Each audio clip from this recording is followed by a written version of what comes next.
Ndio maana nasema bwana, chama chetu kitaendelea kuchaguliwa tu.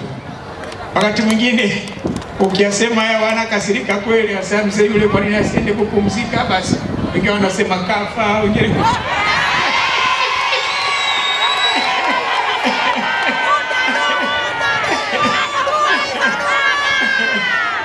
mie mzima, afya yangu nzuri, sina ninapougua, siamki na kichomi.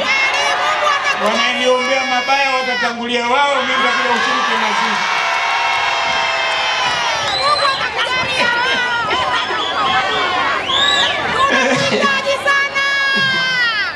Kwa hiyo mgombea mwenza, wewe hapa jimwaje tu.